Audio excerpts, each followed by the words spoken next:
خسته نباشید. منم یه داستان دارم، گفتم شاید براتون جالب باشه که تعریفش کنم. این داستانی که تعریف میکنم برمیگرده به بچگیم، خیلی سال پیش. ما ساکن مشهدیم. یه خونه‌ای داشتیم که حیاط داشت، یه حیاط تقریبا بزرگی بود که وارد حیاط که می شدی مستقیم روبروت یه در آلومینیومی بود، سمت چپ پنجره ها بود که در آلومینیومی رو که می اومدی یه راه رو بود، سمت چپت پله می خورد می رفت رو به پشت بوم، یه طبقه بود خونه.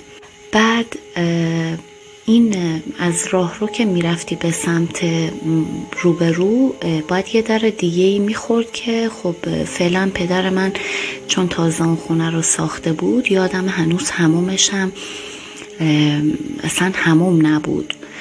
یعنی ما وقتی میخواستیم بریم حمام مجبور میشدیم بریم خونه مادر بزرگم تا بابام اوکی کنه حموم و اینا رو. یکم چون پدر منم کارمند بود با مادرم، یه مقداری سختشون بود چون بالاخره خونه تازه گرفته بودن و اینا، داخلش رو تغییرات میخواستن بدن و خونه خب صفرم بود، حمومش کامل نشده بود.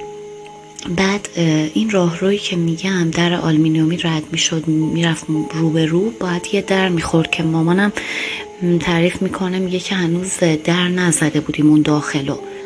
یعنی این که از حیاط که وارد می شدی اون در آلومینیومی رو باز می کردی، می رفتی داخل، راه رو بود، باید یه در دیگه باز اون طرف می خورد که وارد پذیرایی می شد که خب اون در نبود. مامانم 2 پتوی خیلی بزرگ از سقف در به سمت پایین آویزون کرده بود که سرما داخل نیاد.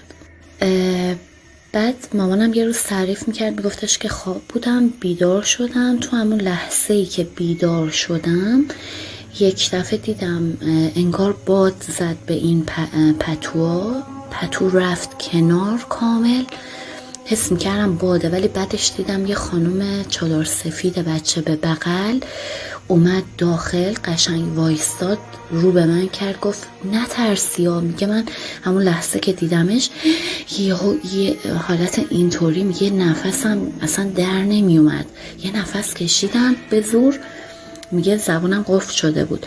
نگام کرد گفت ببین من نترس از من با این بچه چند سال پیش اینجا تصادف کردم، من به تو کاری ندارم، من خونم توی اون اتاقه. میگه رفت داخل اون اتاق و